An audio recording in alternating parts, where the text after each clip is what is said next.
Good morning, YouTube. Sorry I haven't been posting much, but as you can see, I lost my garage or shop, whatever you want to call it.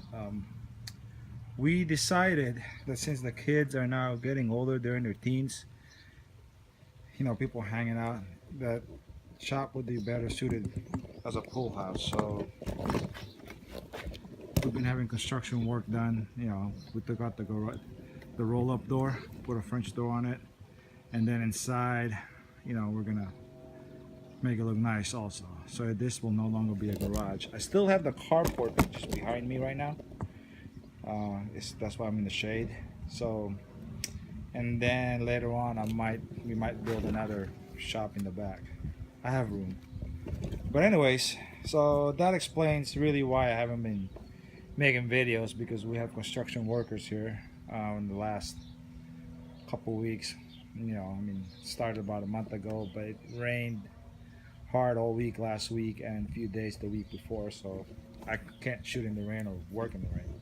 So anyways, I'm sorry for rambling on, but I recently picked up a set of Tein HA used one. I got it from Northwest JDM up in Sacramento. I picked it up for a good deal, so we're gonna put it on this Green Integra. Right now, this Green Integra, the suspension it's running is Tokiko Illuminous with DNA coilovers. It did good last year. We have no complaints with it as far as canyon roads. Quarter mile, you just stay as you can. But yeah, as far as canyon road, absorbing all the bumps. I didn't go to any big track events, but we went to a few. Me and my kids enjoyed it up in the hills and around town, and driving around. So, but anyways, so yeah, let's go put this on. So let me go ahead and get the car all jacked up and the wheels off. So I'll be right back. Okay, so we got the car all jacked up on jack stands. Let's go ahead and do the rear first. I gotta take off the lower control arm and replace it because we're using JDM style control arms. Some people call it Type R control arms, but in reality in Japan, all Integras, at least the one I've seen, which are all DC2s, whether it's SI VTEC, which is a GSR, or a Type R, uses this type of control arms. Even the EG6, 9295 Civic, EF, they use this style of lower control arms.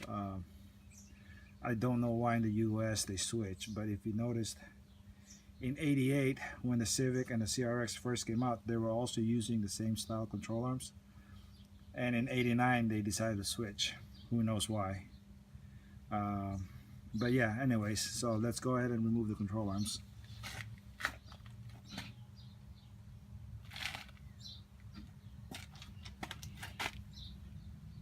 There we go.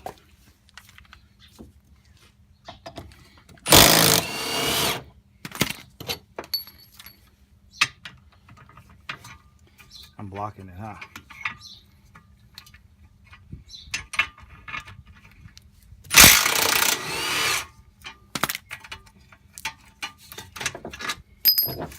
Now, since I deleted the ABS, I don't have any ABS line on this car.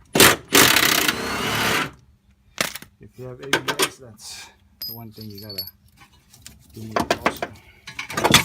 Oh, there you go.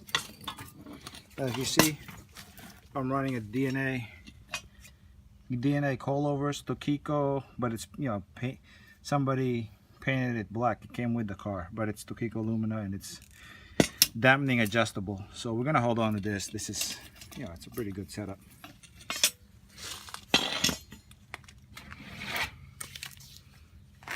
So let me gather all the parts and I'll be right back. Okay, I got the lower control arm bolted on the inside. I gotta put this one on now. Since I'm doing this by myself,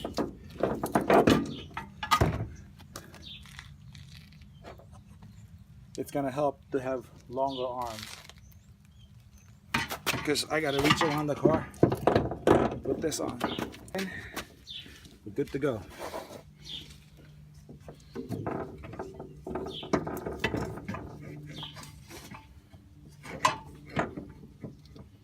Now don't put all the bolts tight yet, because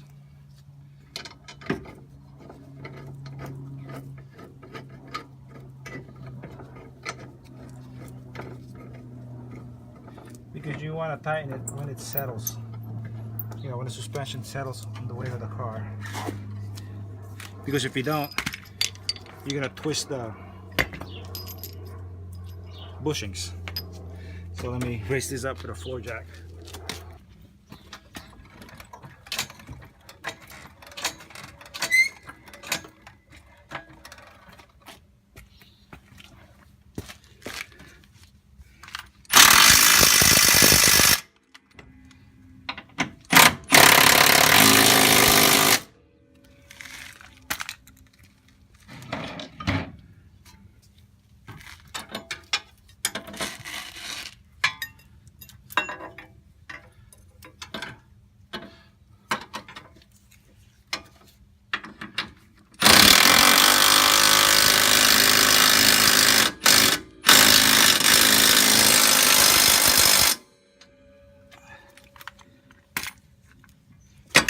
There you go. So the back is done. Let me quickly do the other side and then we'll come back when it's time to do the front.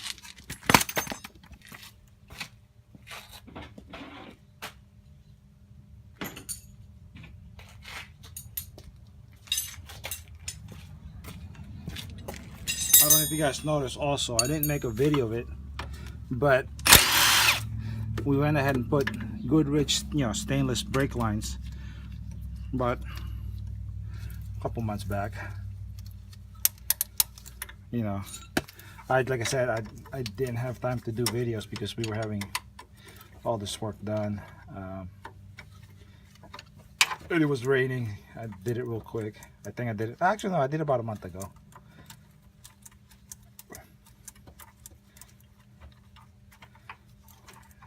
I didn't have time to set up the cameras and stuff. I just wanted to get it done, so I didn't do it. I didn't film it. Sorry. But that's alright. Sometimes you just can't film anything. And while we're working, if you guys were wondering what's going on with the green Civic Si, I probably will not be finishing that car,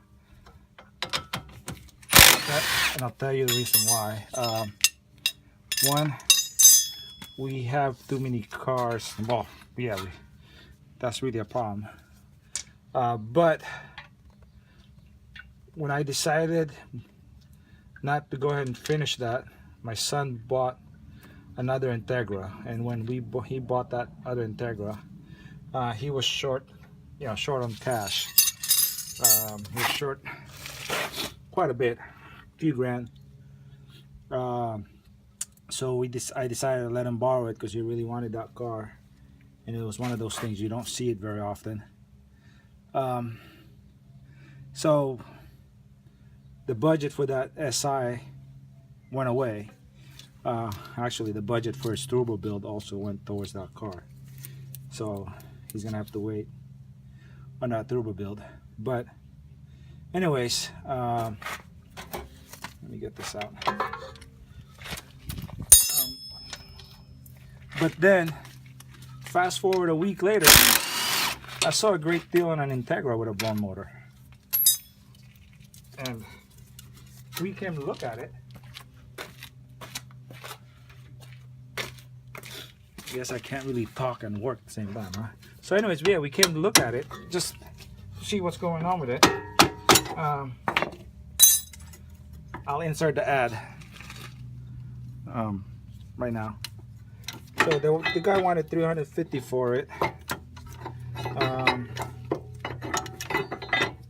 Had a blown motor. It's a RS.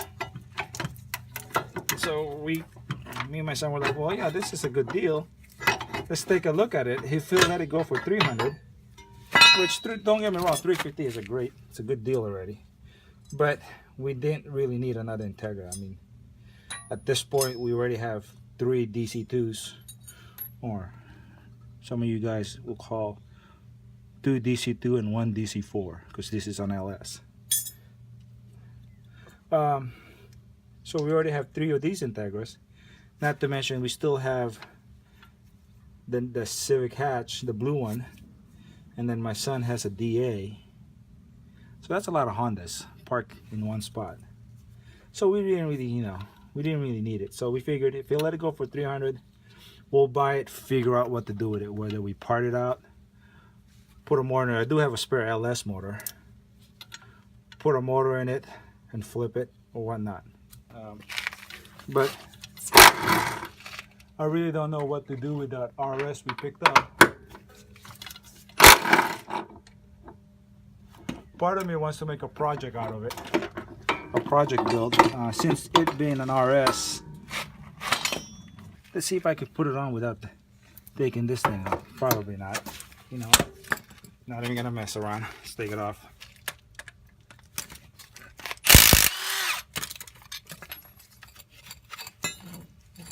Because if I don't take it off, I'm gonna have my hard time.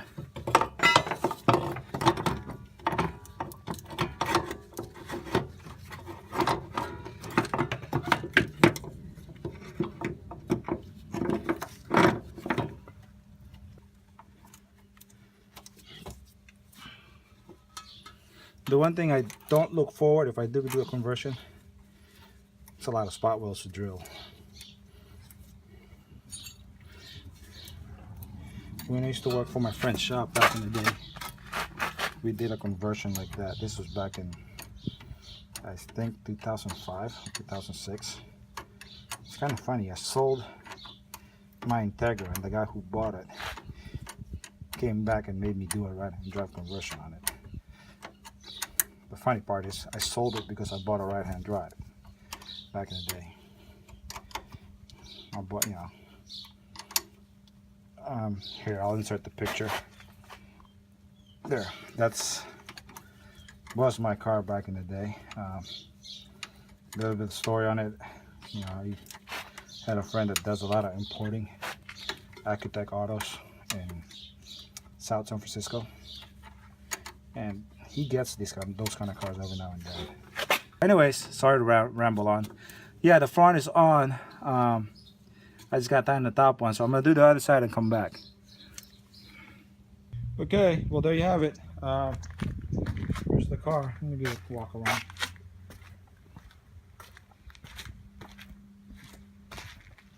And by the looks on the suspension that I put on, this is the lowest setting. So I don't think I can lower it anymore. Not that I want to. I mean, that could be lower, but and this is the old suspension, what I took off from that car. So yep, so stay tuned for the next one.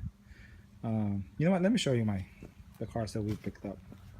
This is the $300 Integra that we picked up, and that's the Integra my son picked up in the background, and his GSR is way out there.